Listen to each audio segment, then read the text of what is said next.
Welcome to Season 3 of Malevolent Autopsy. I'm your host, Queen. I use she, her pronouns, and I'm so excited to be here with you all.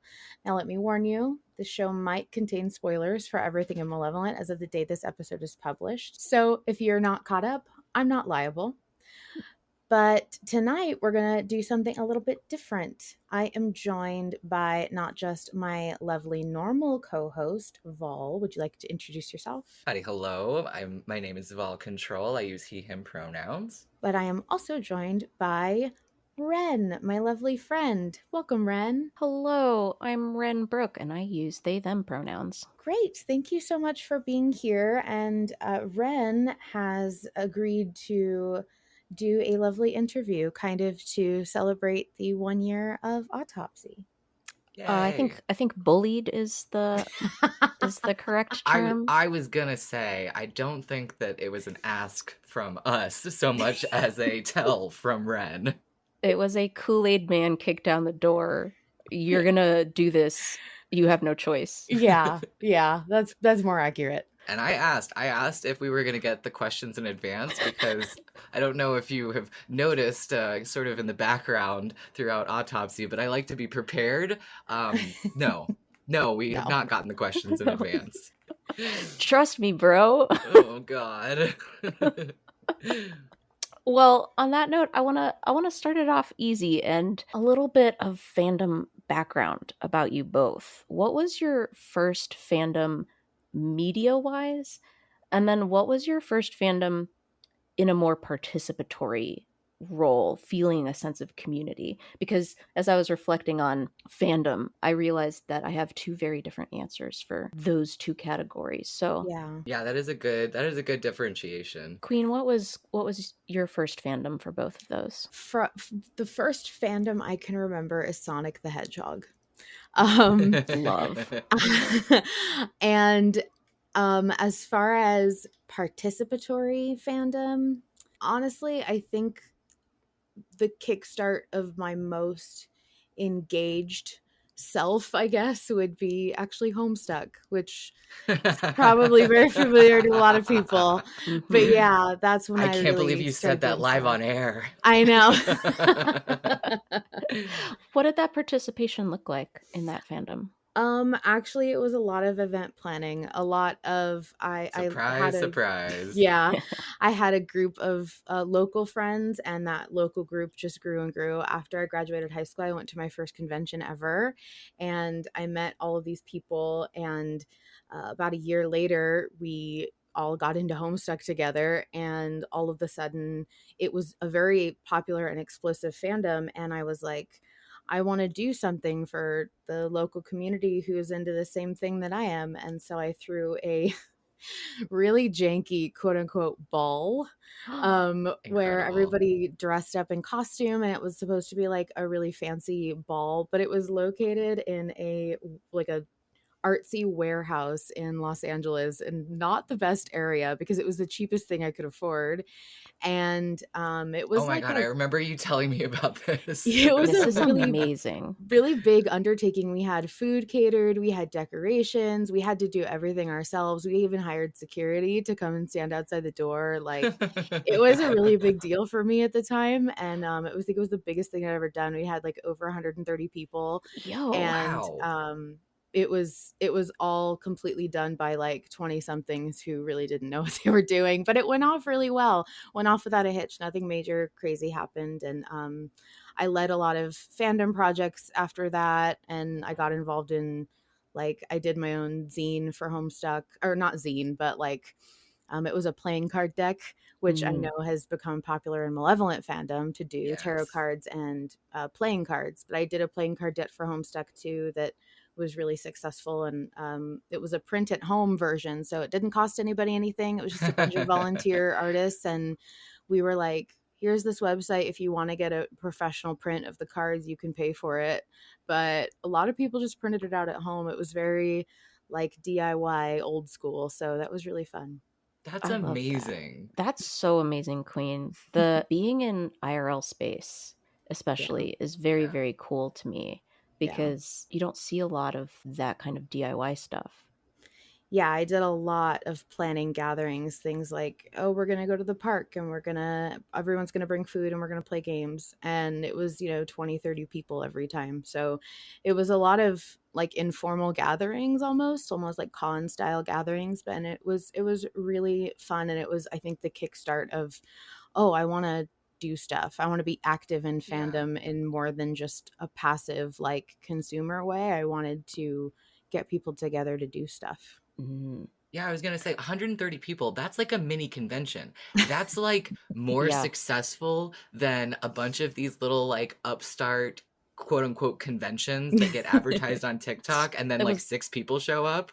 Queen. How you should feel so good. You did a more successful con than TumblrCon. Oh my For god. real, DashCon, you did it better than DashCon. DashCon You did 1. it better Oh than my gosh. DashCon. Yeah, you know what I did actually? It was called The Sky Ball, and I know that there's still stuff out there floating around from when it was live. I still have videos and pictures, and like there's still a Tumblr blog to archive all of the people who came, and like we did best costume awards and all kinds of stuff. So if anyone wants to look it up, it's up there. That's That's so awesome. cool. Vol, what about you? What was your first fandom media wise and then your first fandom more participatory? My first fandom media wise was for sure Sailor Moon. And I Hell am yeah. of an age where it was faster to print out pictures from the internet than to look at them on the internet. Yep. So I literally still have this binder, one of those big, like 2-inch, 3-ring binders full of printed out fan art, official art, Oh my and it's god. all sort of like scrapbooked together. And yeah, I remember me and some of my friends when we were kids like flipping through that and just like, playing pretend or just talking about how beautiful the art was.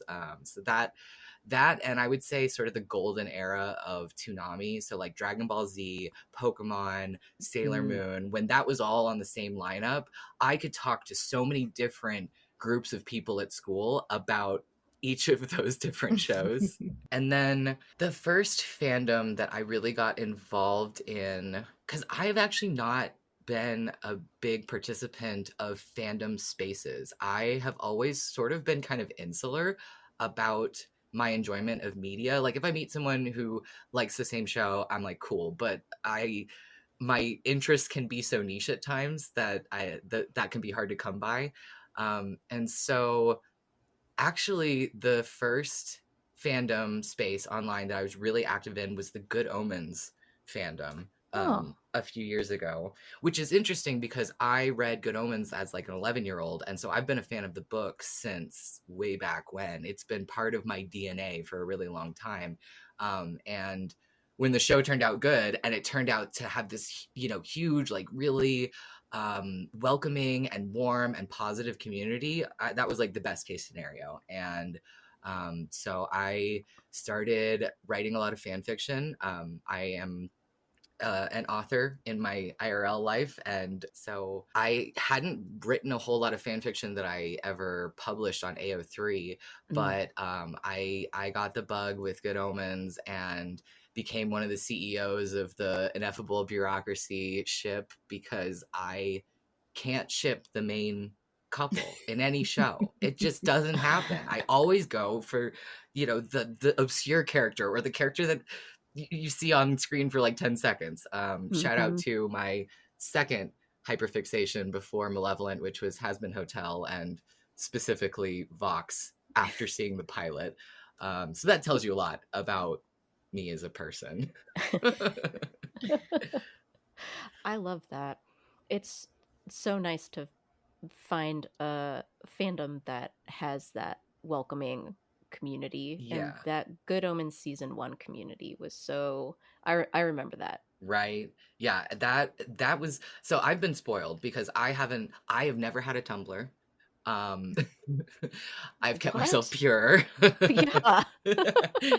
So I haven't experienced a lot of toxic fandoms, and so for Good Omens to sort of be my introduction into being part of large community fandom spaces, I've been spoiled. I know the tales. I've heard the legends, but I've been really lucky to go into the Good Omens fandom and then later to find the Malevolent fandom, which is probably the most wholesome fandom I have ever been a part of or ever seen, period. 100%. Yeah, I have to agree. Having been part of a lot of toxic fandoms, I simply must agree. But like looking back, it's really interesting to think about how that participating in a fandom, you're really creating a community specifically with people who aren't your friends already. I feel like that's kind Yeah. of a big part of it, right? Because if Yeah, it's just your group of friends, then it's your friends hanging out and liking the same thing. right. Yeah. And there's something different about a fandom, right? Yeah, because you're you're really inviting strangers into your space on the premise that you all like the same thing and trusting that that same root is going to hold you together in that common ground, and it really has you talking to people that you normally might not.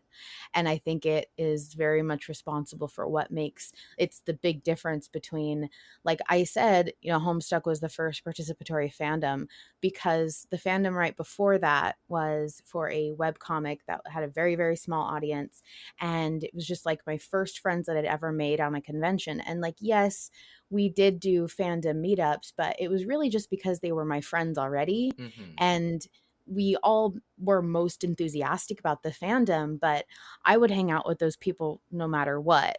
Whereas I would definitely say Homestuck was the fandom to push me into a community, like a bigger engagement, because I definitely was talking to and engaging with and inviting more people that I had never met before, or I was saying this meetup is open to anyone to just come, pass along the invitation kind of thing.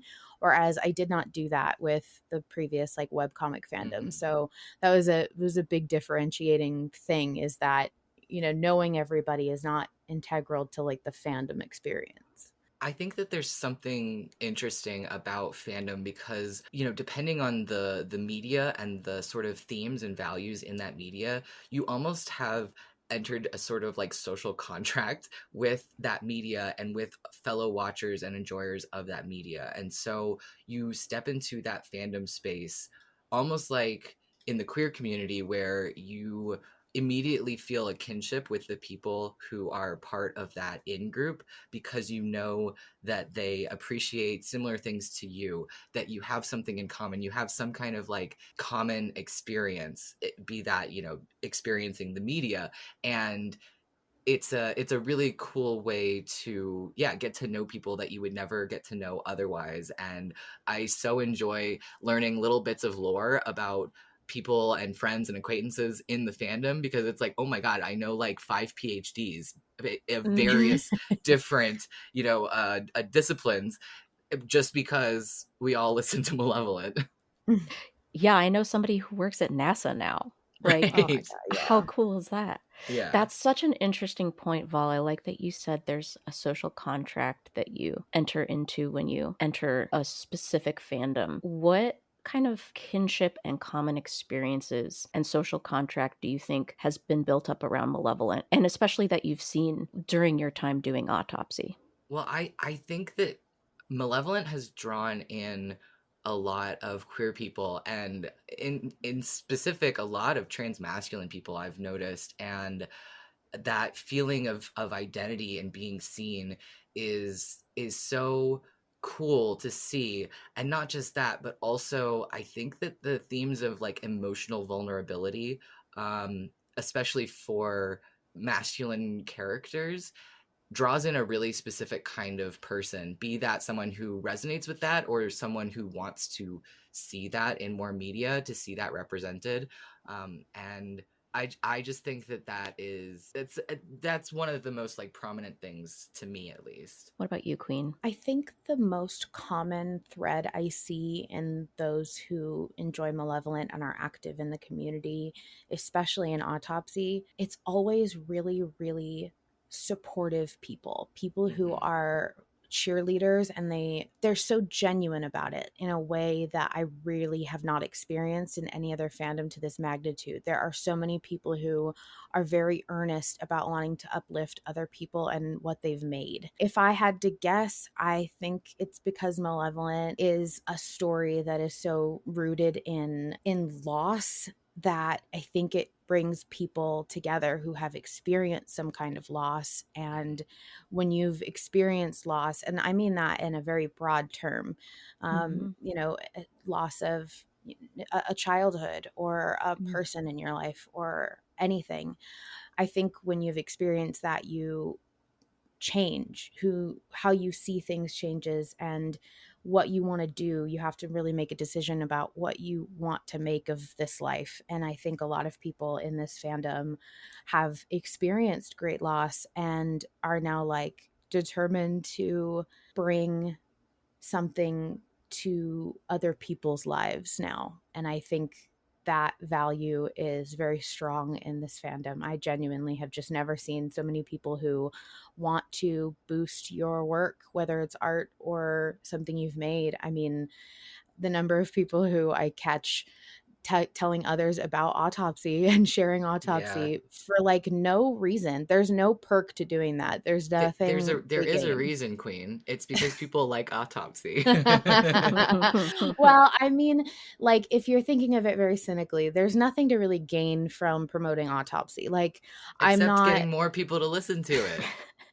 No, I hear you though, Queen. I hear you. Like from the cynical point of view, right? Like they're not gonna get kudos from, they're not gonna get Yeah, I'm not going to put you on Autopsy because you said that you liked it and shared it with somebody. Like that's not the right, Yeah. only reason right. that I would have you on. And like I said, there's not really a selfish incentive to do that, and people do that anyway. And I know Mhm. it's just because like you share the things that you enjoy and it's fun to have people to share things with, but there are a lot of people out there in a lot of fandoms who are not that generous with it, and they do see things as a competition, and Mhm. it is way more of a do it yourself space where Or who can make who can make it as a big name fan, and who yeah. can be friends Mhm. with the big name fan, and Yeah. things like that. But I really like that you mentioned the amount of support in the community, because I feel like that is another component and theme of Malevolence content, is that it's not all divorces, it's also a lot of making up. And I think that showing two people who are sort of forced together, showing how they can, just rip at each other and then come back and apologize and make amends and move forward with forgiveness and support each other when they need it. I think that that also is a theme that appeals to a certain kind of person. And like you said, Vol, it sets a social contract Right. of we might not all agree. We might even fight some of the time. Mm-hmm. But in this space, that's not going to be a forever rift. Right. We can get over that, and we will be stronger for that, and the community will be stronger for that. Yeah. Yeah. That leads me to a couple of questions about Autopsy. Queen, is it surprising to you that people enjoy Autopsy? Yes. Massively surprising. Why is that surprising to you? Because this is actually something that I still have back and forth with everybody about to this day, but especially Vol because he's my most consistent co-host right now. I find it really hard to believe that anybody would listen to me talk about the thing that I like just because it's enjoyable to hear that. I always kind of thought that I had to bring something to the table other than just my personality. And I really thought that people were going to be listening as a piece of like behind the scenes or archival, information, kind of like when you really love something, you go digging for every tiny little thing you can find about it. And I really thought that it would just be the facts that I added and the history that I was recording. But I have been told multiple times now that it's not just what I'm recording, it's also me. Like part of it is people are enjoying me, which is just a very surprising thing. I didn't know that I would have enough. I'm always worried about having enough interesting stuff to share with people, and if this is going to be, is this really valuable? I guess what the way I phrase it is always like, what makes me the expert in this thing? Usually when somebody starts a show or a podcast or anything, they have something unique about them that they're bringing. Like, since I'm a professor of this specific science, all what makes my movie review podcast unique is I'll go at it from this science angle that I'm really qualified to talk about. And when I'm thinking about like how things are framed, I always say to myself, what am I bringing? What is my thing? I don't really have an expertise. I'm not making Malevolent into something different. I'm not really adding to it, or I'm not reframing it in a way that other people couldn't. And I will say that a lot, and I will get told like that's not why people. I think I'm That's thinking not how about it. that works. I think I'm thinking about it way too mathematically. I'm thinking about it very much from the standpoint of like, when they tell you to build a podcast, that's how you are told to do it. You have what makes you unique. And so I always get very surprised. I always get very surprised. Yeah. Queen, you asked, like, what is the something unique you're bringing to this? Do you have an answer now after a year that you have told yourself? Not that other people have told you, but like when you ask yourself that question, what is your answer? I think my answer is a combination of I am in a unique position in the space as an active member of the fandom while the show is still running, and that perspective is valuable. And also, I'm one of the only people willing to do it, which has been something that I have only recently learned is not common. I guess the ability to like I know a lot of people have big dreams about doing things like starting a podcast, and I fail to understand why not everybody has already done this. And I know I've said that to both of you before, but I just don't understand, like, when you want to do something, just go do it. That's how I feel about it. So like I think that's part of what I possibly bring to the table, is that I'm in a unique position, but I'm also the one who's doing it, because Harlan would other be people so could do proud of you right now. Oh Yeah. my God. Yeah.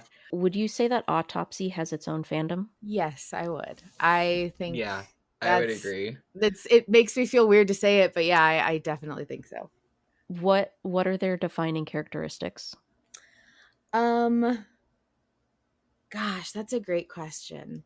I feel like the Autopsy fandom is the people who are excited when they can make it to the live recording, and the people who are disappointed when they can't make it to the live recording.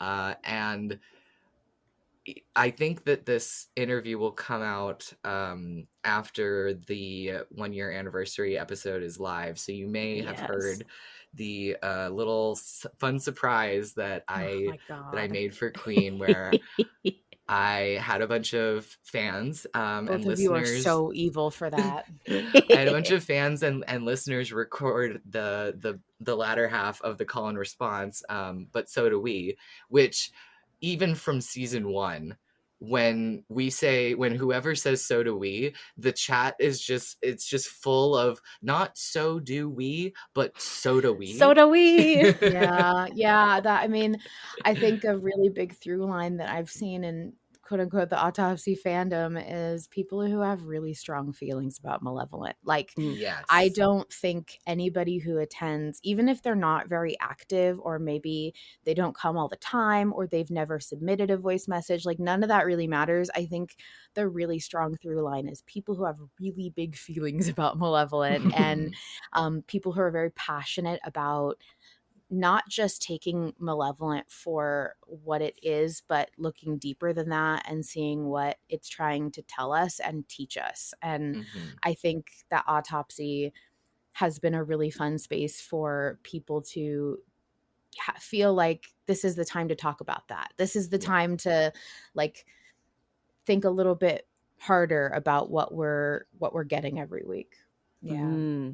Queen, when you started out, one of your stated goals and one of the things that Harlan kind of tasked you with was recording all of the history of the Patreon space. What's important about the history you're recording on Autopsy? I think the patron experience of Malevolent is so unique and so different that when it's over, you're going to have a really hard time describing it, because it is so based on the now and the present moment. And it is, I mean, everything going on today affects it, from, a current event impacting the time a chapter drops, to the fact that like a poll closed early because of some big fun server thing going on. I Mm-hmm. mean, it's the moment that you're in and what's going on around you, and the fact that we lack context that everybody else Mm-hmm. gets later, that really changes how Malevolent is experienced. And the fact that we are so lucky to have such a responsive creator that's so active, like Mm-hmm. I can talk in real time about the things like the threat of ties being gone. That is something that will never be felt by anybody Right. after Malevolent is over. That won't matter. The polls don't even matter. Once it's published, it's over. And Mhm. so for me, I guess I just feel like a lot of the importance is you won't get the same experience later, and you can only capture it right now. It is what you have in front of you. I want other people to have access to the stories that I would tell right now. I want other people to be able to hear about like the crazy time when the Cain versus Lilith vote was tied the entire time. Oh my Yeah. Like, God. that's a story that we're going to be retelling over and over, but I want it documented in a really concrete way. I want everyone to know, hey, this is why we did what we did, and this is how it went, and this is that time in history that you didn't get to know about, that you weren't here for, but luckily I have a snapshot of it recorded for you, and you get to kind of go back in time and listen and hear what it was like. Because God, what I would give to hear like the cut it out vote for cutting out the bug in Yeah. Oscar's arm, like, Yeah. or the loose the caboose vote with the train. Like, Yeah. I would kill to have a podcast that had talked about that. Yeah, Malevolent is ephemeral by nature, and I feel like Autopsy is such a cool time capsule for that. Like I go back and listen to older episodes of Autopsy right before they go public, and by then we're, what, 4 weeks ahead in time, and so it is so every time I'm like, "Oh, you sweet summer child," because even listening to myself and the mindset that we were in during that vote feels like it's that lack of context that you're talking about, where we experience the story bit by bit in such a different way than the public does. And I'm so glad that we have Autopsy to archive what the fuck we were thinking when we chose one vote over the other, so we can show it to the public and say, see, this is what we were thinking. So we did think about it, but we might have been very, very wrong. Me shaking my head at explain yourselves. Yeah. Uh, in attempting to capture that ephemeral nature, what's changed in the tools and tricks that you used at the beginning of Autopsy a year ago to now? Everything. Truly, Autopsy, when it started, was me turning on a mic and hoping that something happened that was worth capturing. I definitely have changed everything since then. And I don't think that it necessarily means that the old way I used to do things was bad. I just think I've learned what works for me, because I've never done a podcast before. I didn't know what I was doing. And I think that I've definitely learned how much preparation I need versus how much I can truly just wing. Like, or we would just like, I needed a better structure and order for the show. I at one point had so many different types of segments, and I was like, if we do this segment, then we'll do this segment, and if it's not possible, we'll do that segment. And eventually I was like, I don't need to make it that structured. So I went really back and forth through a lot of different ways to do the show. I have to say, like, 100% of the credit for a lot of how polished the show has become is to Vol, because he needs a lot more of it than I do, but that's a really good thing, because then when I get on and I just kind of float around, I at least have a structure to stick to, which I probably wouldn't if it were not for him, because I really lean into one extreme or the other. Either I'm going to plan out every minute, or you're going to get me walking up to a mic half asleep going, yeah, that was a cool chapter.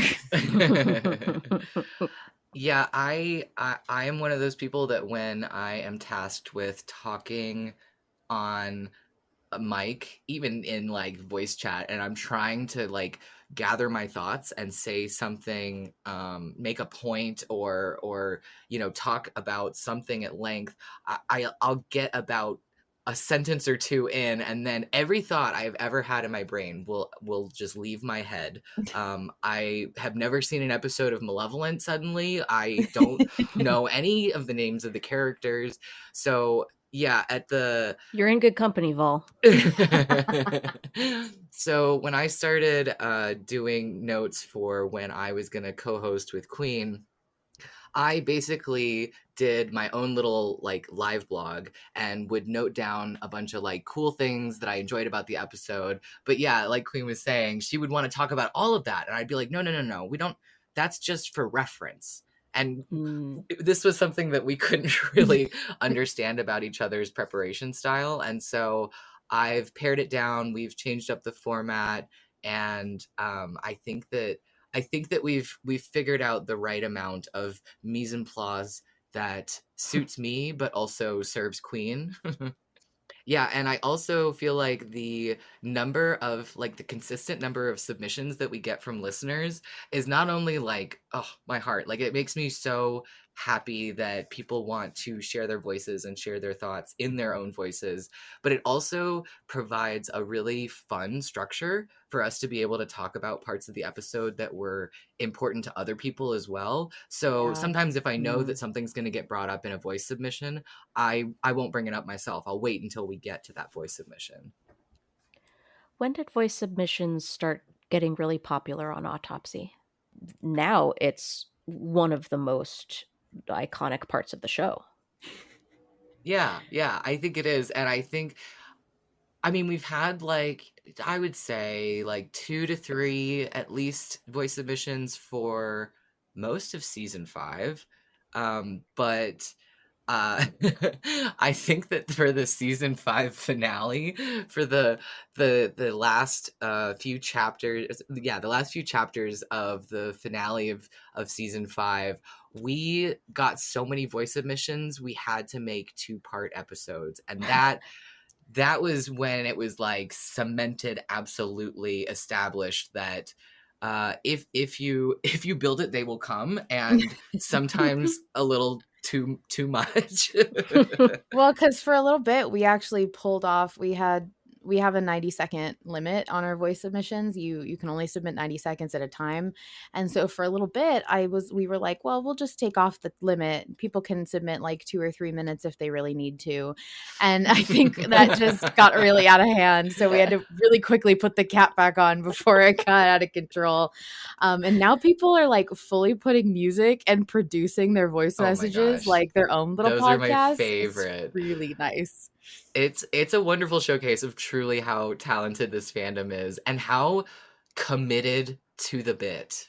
That's another like big hallmark of a Malevolent fan. They are fucking committed to the bit. That's so true. Speak a little bit about your favorite submissions over the year. Like, what are the ones that really stand out to y'all? My favorite submissions are definitely, so there was a submission for 52, I think, where Roses of Envy actually played. No, I think that was Capo.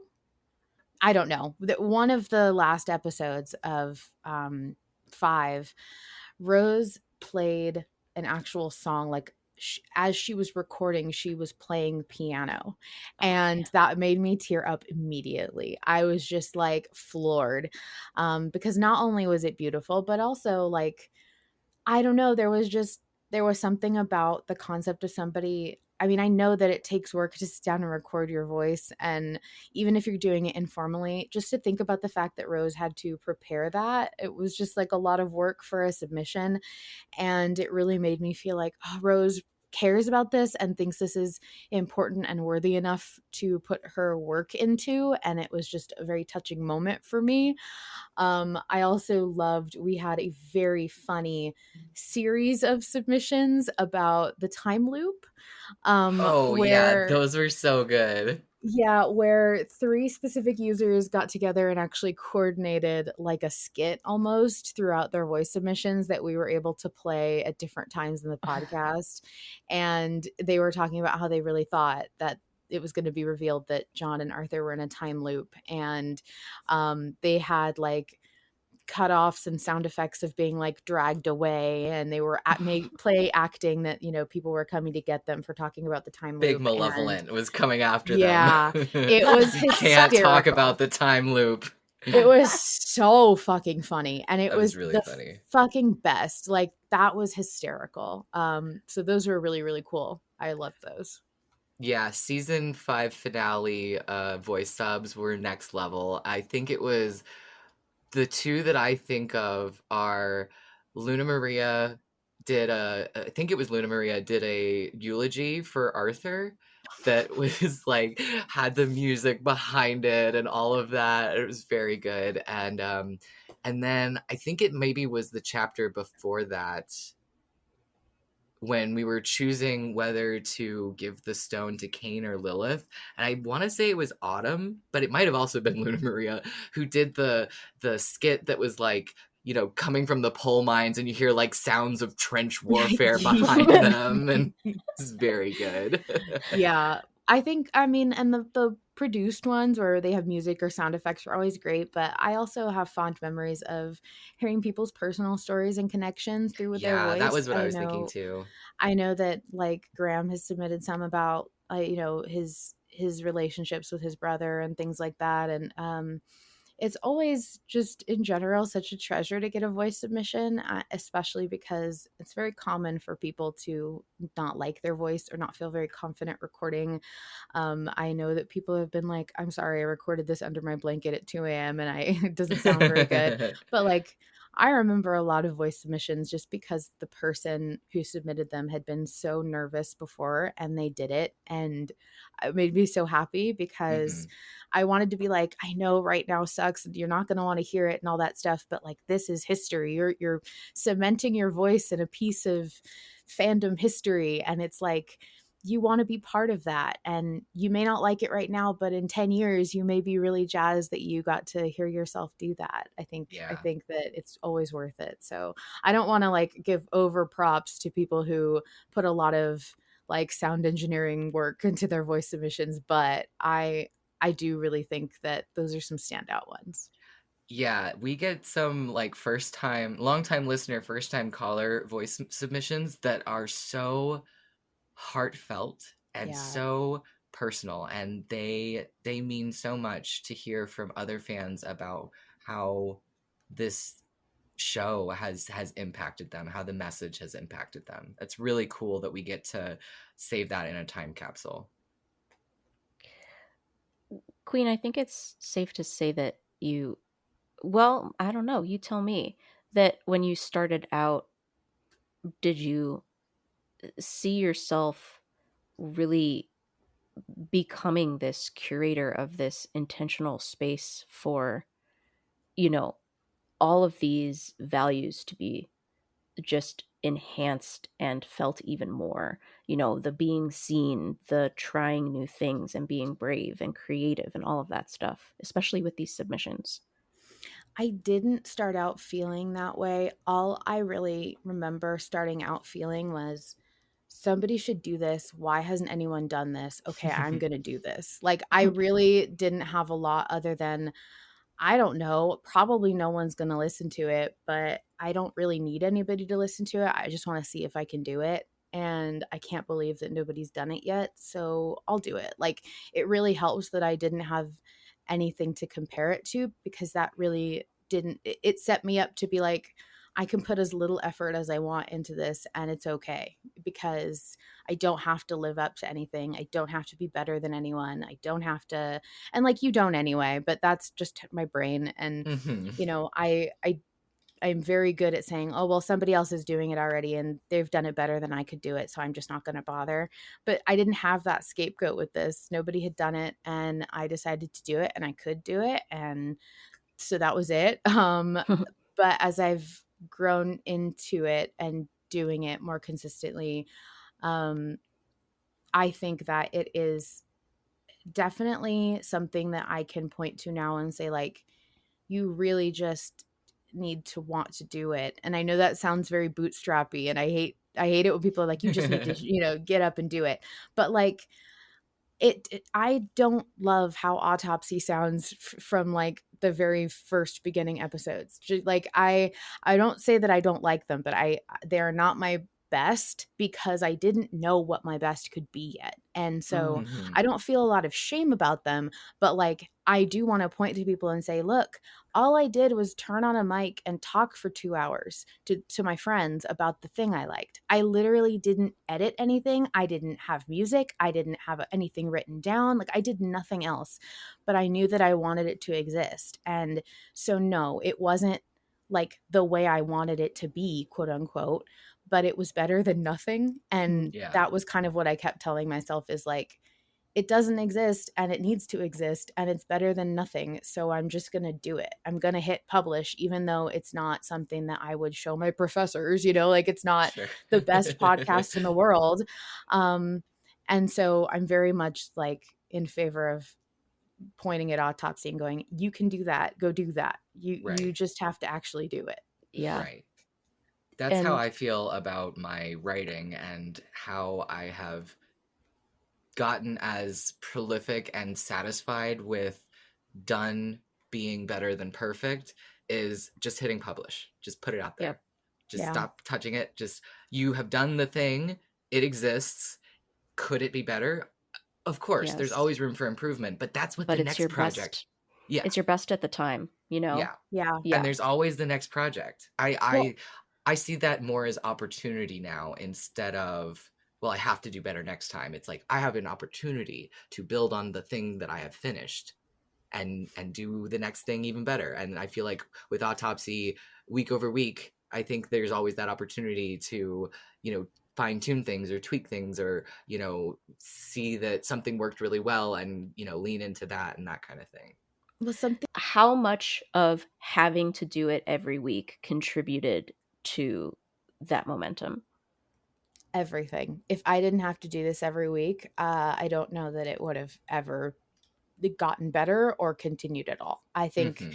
the time crunch of doing something every week is insane. Like, I remember thinking, oh my God, we should have a new, like, we need a new song, but I'm doing the episode in like 2 days. Like, what am I going to do? Like, I only had, if you make a change, unless you're doing it the day after you've recorded, you only have a few days to implement that change. And so, like, a lot of doing this weekly was the catalyst for having it done at all, because no matter Yeah. what, Friday was going to come and I had to record something. So it did not matter if I didn't have something ready, or if I wasn't ready to make this big change, or if I wasn't prepared, like with new artwork or whatever. Like, I had to do the show. It was going to happen with, I mean, the way I saw it was like, it's going to happen without me. Like, the show is going to happen. And so either I am okay with good enough, or Fuck it, we'll do it live. That's yeah, that's right.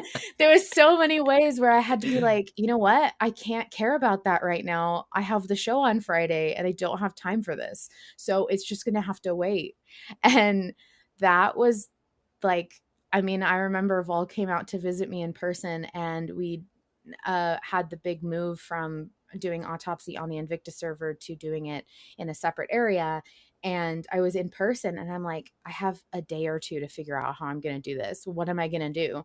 And I had to come up with a plan and like decide, okay, I'm just going to call it season 2. And, am I going to rebrand the show? Am I going to have, a different, people on? Am I going to do everything different or just a couple things different? So like having to be on that tight schedule of a week was really, really powerful in terms of why the show is still a thing, because it consistently happens. And not only that, but now I have people asking if it's going to happen. So it's not just Right. me on my own, like being determined to do it once a week. I now have people who are actually disappointed if it doesn't happen. And that Right. is the number one way to drive me to do something, is if it's for other people. I also feel like the tight schedule has like forced us in a way to do some creative things that we might have been like, oh, that would be a cute idea, and then like never get around to it. Like the skit that we did for the Capo episode for introducing season 3, the Waylay theming, just for that little intro as a little love letter to the Waylay. We conceived, recorded, mixed, edited, added music in the span of about 2 days, I think. Yeah, a little bit less than that. That's wild. And I mean, same thing with the 1-year anniversary surprise that I made for Queen. Surprise, surprise, me and Queen, sometimes our lives are really, really busy. And then the 1-year anniversary of Autopsy is coming up, and neither of us have come up with something special we should do for it. And I had the idea on Tuesday. I DM'd about 70 people that day and had to prove that I was human to Discord about 14 times. And hounded people for their recordings for like 2 days, and then put it all together the day before we were going to record the episode. So in less than a week. Which is about the time that I went to Vol, and I was like, I just realized we should probably do something for the 1 year, but I don't have any ideas. Do you? And he's like, I got it. Don't worry. Queen, don't worry about it. When people try to surprise you, Queen, do you just go with it, or do you like ask follow-up questions? I just go with it. Nice. I'm full disclosure, so gullible. It's so so easy to surprise me. Dude, I got driven as a full-grown adult. My best friends drove me to Disneyland without me noticing for my birthday. They were like, oh, we're just going to go have dinner. And then I was like, this is familiar. This is an interesting area. And then like, oh, we didn't have reservations for the day. So we're just going to go have dinner in downtown Disney. And I was like, oh, how nice.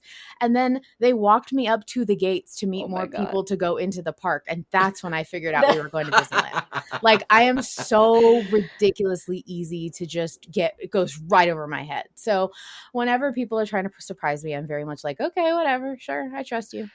Well, and this is another thing that I feel like we need to save in the time capsule about the Malevolent fandom. And we have a suspect number 1 here with us, Ren. What? As far as plotting, scheming, surprises. Number 1 schemer, Ren. Yeah, especially for the Guthries. But I feel like because you've done that several times now, Ren, it's like part of what we do as a community. We create these little like secret events, or like, these little surprises for to celebrate people or things like that. And oh man, Queen was tailor-made for that part of the fandom, because she is the type of person to go above and beyond to give a really like personal, thoughtful gift. Yes. And so it was a no-brainer when I had the idea to do something like that for her, to celebrate this awesome podcast that she's kept going for a year. I jumped less at like it. an interview and more like a time where you guys could be unreasonably nice to me for an hour. Vol's DMs are my repository for ideas I have for gifts for you, Queen. Oh my God, you have been scheming with I didn't even think about the fact that you could talk independently of me. What do you mean you talk where I can't see? Surprise. Secrets, schemes. Schemes and secrets. Are there any schemes coming up for Autopsy? A lot of schemes in my brain. I will just say that, like, I'm aware that this story of Malevolent, as far as we know, is planned to end, and Autopsy will not be.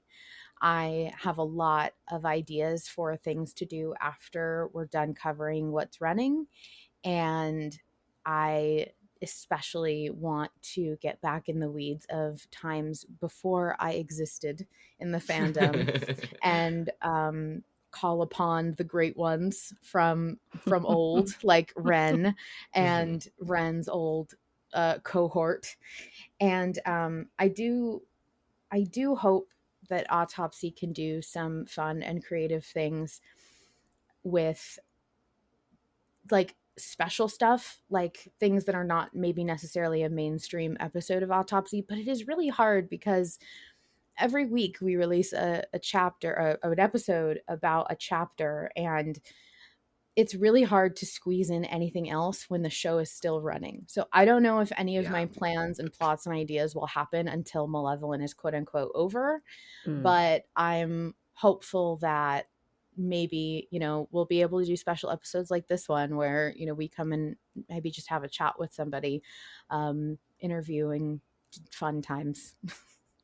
And who knows what the future of the Guthrie Productions holds. Yeah, Maybe... who knows? Certainly nobody on this call. Oh my god, Ren! Ah! Ren! Okay, this would not be a proper Autopsy interview if I didn't ask you about votes. Which votes have made you the most nervous because of the impact that they might have on the narrative? That's a great question. Cain versus Lilith. I was freaking out. That's so funny because I was like, it doesn't matter. Yeah. And it didn't. It didn't. I think that I got lost in the weeds thinking about some of the like implications and repercussions that vote could have, not just on John and Arthur, but on people that they care about. Mostly Charlie. I mean, obviously, mostly I was no, just kidding. But that was a big one, and I'm trying to think of because there have been a couple of votes that I have been like fucking working like it's my job in the poll mines. For real. Nothing has ever affected me like the season 4 vote of Oscar versus John versus Faroe. Oh, the duck pond vote. Fuck. My first vote. Yep, that was our first vote. That was your guys' first vote? Yeah. I think I was a patron for a week before that. But that one, that vote, I don't remember being especially spicy. I didn't think I was ever going to get invested in the game like I got for that vote. I completely lost all reason and logic. And yeah, I don't know. Yeah, I know exactly what you mean, because for the Cain versus Lilith vote, I felt like, for me personally, it felt like such a stupid decision to choose Lilith over Cain at that stage, in that part, in that, you know, moment of the story. It felt so monumentally stupid, and I didn't want Arthur to look fucking stupid. Yes. But as far as the duck pond vote, the vote you're talking about, yeah, that was, I think, me and Queen's first vote in the Discord, and so we got the mother lode of poll culture on our first vote, where it was like, the stakes are impossibly high, there's flipping going on, there's 3 choices instead of 2, Danny's mom is being invoked, and so we dove in the deep end, for real. For real, yeah, no kidding. But I think he wanted us to vote for John. Yeah, I got that feeling too, because it did absolutely feel like Oscar was the safe choice. Yes. But and then Faroe was the incorrect choice. Right. And then John was like the more, I want to know. I know. I'm actually going to write that down. I felt the same way, because I was like, I don't want to risk what might happen, even though I think it might be really, really, really, really interesting, but I don't want to risk John or Faroe. And so even though I don't think that Oscar was the most like narratively interesting choice. It was the scaredy cat choice that I think a lot of us were willing to make. 100%. And like Queen always says, like Harlan will make whatever the outcome is really narratively satisfying. True. Mhm. Yes, So absolutely. even it totally was the scaredy cat choice, but then he made it so emotionally devastating Yeah. anyway. Yeah. So Yeah. Yeah. Absolutely. Queen, you never actually answered the question because Val and I like totally spiraled. No, it's okay. I was looking up votes because, man, there's been so many now. I think one of the votes that I remember being like really stressed about, uh, get the talisman or move to the exit. So that I thought was you were going to bring up the Oh, talisman. that was talisman. that was 42. That was the prince, and it was chapter 208, and seek talisman 1. I originally had been, this was a vote where I had flipped. So I originally, my gut said no, we're just going to move to the exit, and then I read a bunch of stuff that Fish said, and I went hmm to seek talisman, and I will forever regret that. I wish we Mm. had never picked up that damn talisman. Oh, Queen, I know a vote that you were really passionate about. Tell me. When we were in the windmill at the beginning of season The 5. fucking owl. The The fucking fucking owl. owl. I remember that. I remember how much you God. hated that owl from minute one. It was so funny. It was Minute very one, funny. I had beef for absolutely no reason For other than no the fact reason. that It it was was so getting funny. in the way of my vote. And like then it turning out to be Lilith, I felt so vindicated. I Yes. was so happy for you Yeah. when I was like, fuck yeah. I I always thought knew that of owl was bad news.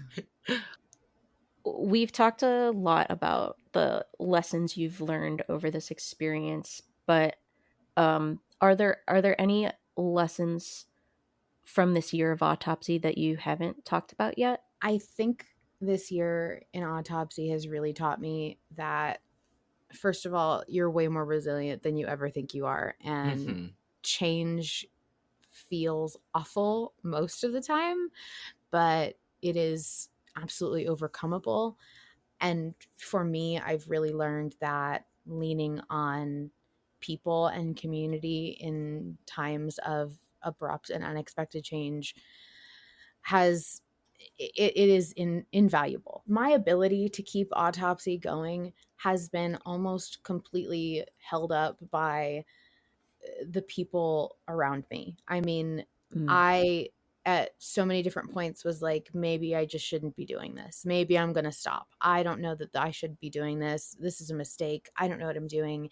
And without people who care around me, I probably would have thrown in the towel. I do think that I've gotten stronger and I am very proud that I've been able to do it, but I also recognize that like that is not something I did by myself. That is completely bolstered by, I mean, Vol being my absolute best friend, and by you, Ren, who always talks me off the ledge. And also by like everybody in the chat who just is like, I'm looking forward to autopsy and like, I can't wait, or I'm going to stay up till 3 a.m. um, because it's really hard for me to do things for just me. I've always had a hard time with that, but the minute I'm doing them for somebody else, it becomes a lot easier and it becomes a lot more important that I do them. I I think people are in search of community way more than anybody thinks they are. I think people are always reaching and searching for a group where they can feel like they can be active enough and belong and feel involved and have enough time and energy to dedicate. And autopsy is something that happens once a week, every week, for an hour at least. And I've seen people, and this has really stuck with me, that say, like, I can't really participate in the fandom at large. I get really lost and drowned out in the larger crowd. But autopsy feels like a place that I can at least keep in touch with what's going on and be ready to come back when I can. And that has been like the best thing, I think, to hear that people are able to use Autopsy as a way to keep in touch with what's going on and not completely drift away, and to feel like they have a smaller community of folks who will always be around to chat and be open to hearing them out. And people are always searching for community. People want community. They really do. It's a large number of factors, usually beyond their control, that make it so that they cannot participate. And if you just keep offering spaces, people will fill them because people inherently want to be together. They want to help each other and be together. And that has been one of the coolest lessons that Autopsy has taught me. Vol, what about you? I mean, yeah, I'm kind of gonna piggyback on that answer because I also feel like Autopsy has provided a space for so much community, and also, just to get a little bit real with it, it's provided a place for us to discuss and document the times that we're living in while this media is coming out, because that inherently affects the art and the messages that are baked into Malevolent. We've seen this in a lot of moments of Arthur's frustration or John's, sense of lost identity. I think that Harlan, without being on the nose at all, Harlan has baked in these sort of mantras that a lot of people have really clung to, and it's really cool to have a sort of contained space and limited scope where we can address some of those things, the current events versus what we're experiencing, what feelings the show is bringing out in us. And I just think that that's another cool aspect of the whole time capsule thing. It's not necessarily a lesson I've learned, but I guess in a way it is that it's okay to talk about how transformative art can be in times of strife. And I feel really privileged that I get to take part in that so often on Autopsy with Queen. Yeah, I think current events, not it really emphasizes how this art that's being made right now is not outside. It's not created in a vacuum. It is not Mm-hmm. outside the realm of being touched by current events. And I think that's something people really hesitate to embrace and accept, but Malevolent does it beautifully. What are the best tools that we have, especially to those folks listening, because they're listening to this, so they're clearly interested in community? What are the best tools that we have to build community spaces, especially during this moment of history where we're seeing community spaces being destroyed? The best tool is just, I mean, I think there is a wealth of tool and information databases at your fingertips at all times. And if you search for anything on the internet, you can find out how to do it. I mean, anything. And in any way that you need to have that information delivered to you. If you work best learning from video, go find a YouTube video that teaches you how to do something. If you learn best with full step-by-step text narration, that's out there too. But like, create the community that you need, create it, or find somebody else who wants to partner with you and create it, or get together with a group of people. If you guys don't want to create it, go together and find somebody who does. Be like, we have this group of people who's interested in this thing and we want to have a space to be. And I feel like people have so much more agency than I think they realize to make their own spaces. And it can be really hard to get over the fear of rejection or failure, to get over the hump of, is anybody really listening? But if you show up consistently at the same place at the same time, routinely, people will figure out that you're there and they will come to you. You have to like stick to it, but they will. That's why I'm so firm about Autopsy is at the same time, same day. Generally, we have to kind of be Yes. flexible about it, but everybody knows the time that Autopsy's at, because to me that was really important for people to know where they can find me. People Mhm. have to know where they can find you in order to create community with you. So if you want to build community, if you want to have community, you can start by showing up somewhere consistently. Go to a Yeah. live stream for your favorite streamer and just always be there. And that's Mhm. enough. People will start to notice that you're there. You'll be a regular. And then maybe someday you'll have a group chat and that can flourish into even more. Like, it's really as easy as being consistent with where you are. But if you want to take a more active approach, I am the kind of person, like you probably already have guessed, that just goes out and makes the space that I want to have. And I put up with it being quiet for a little bit, and eventually it will grow as long as you stay there. You don't abandon it too quickly. Yeah. Yeah, and I can speak to the truth of that myself. I am one of the leaders of the largest social community LGBTQ support group Discord server in my local area. I didn't create it. A trans woman I know, or who I didn't know, but who has become a good friend of mine, created it and just shared it in the local LGBTQ Facebook group. And it started out with like 5 people, and it's grown and grown and grown, and now there's over 200 members. Only about 50 of them are active at any given time, but it has been an invaluable resource, and it has been an incredible way to gather resources.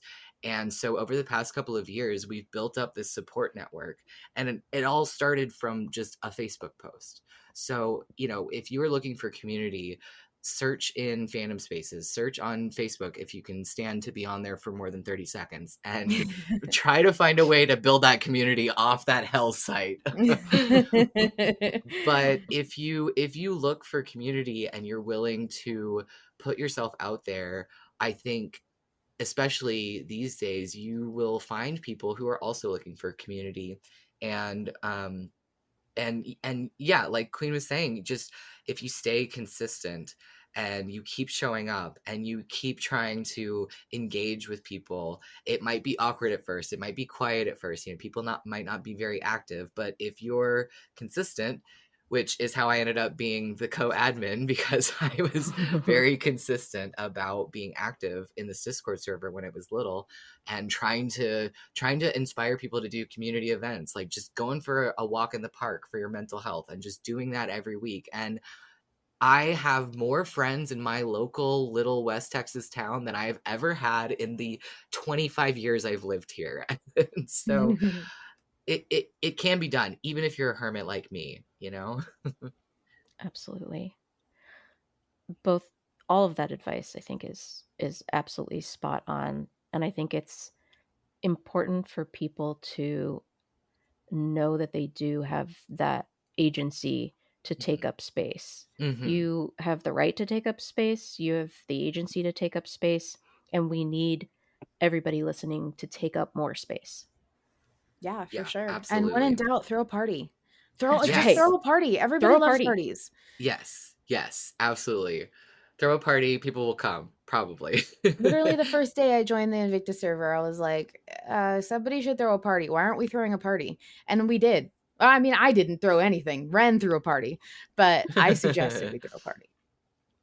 And you know what? As active as I was, I needed somebody to say that for me to have the excuse to do it.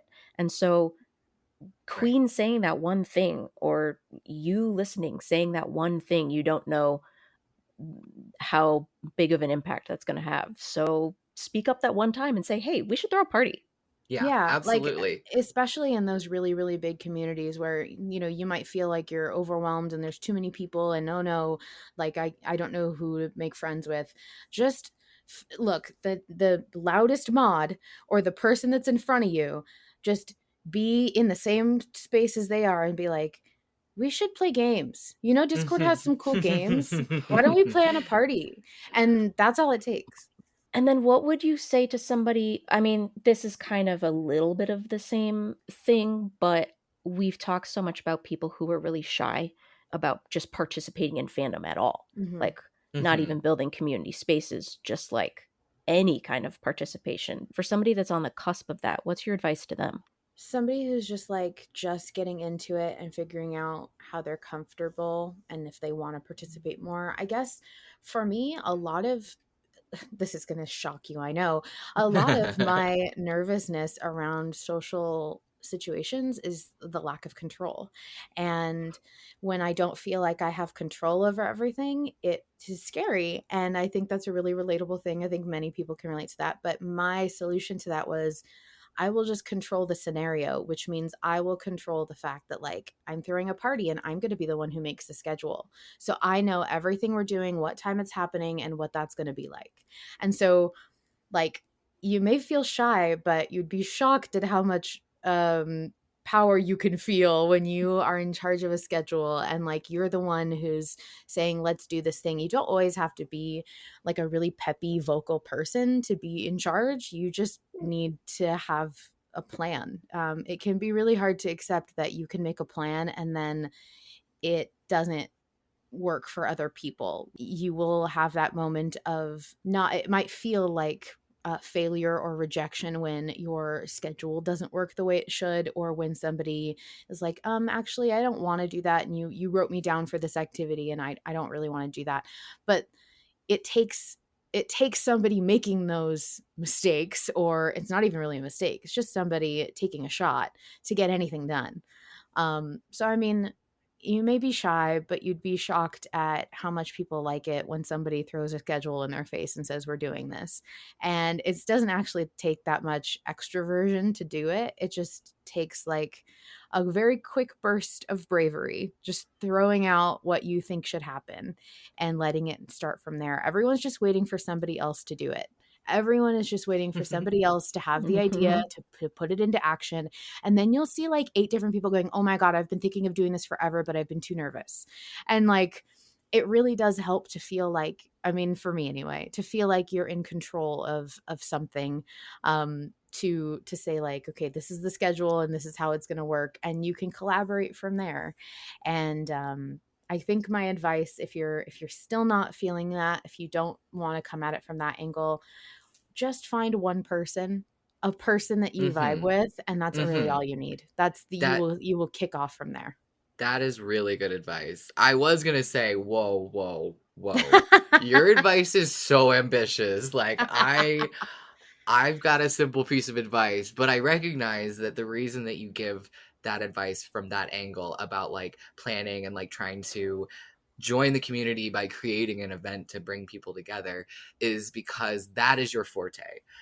Meanwhile, my suggestion was going to be it doesn't matter if you write well, it doesn't matter if you do art well, but come into a new fandom space with a little piece of fan art or a little fanfic.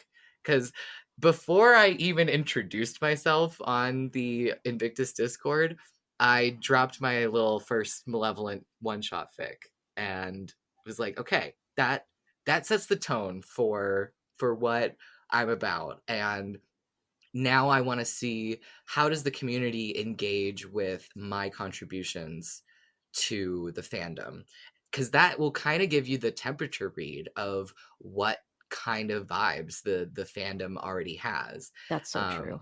Yeah. I think first of all that it's very funny that we both give advice based on exactly how we entered ourselves, because my first Mm-hmm. introduction was like, hey, let's party, and Vol's first introduction was like, oh, here's my contribution, bye.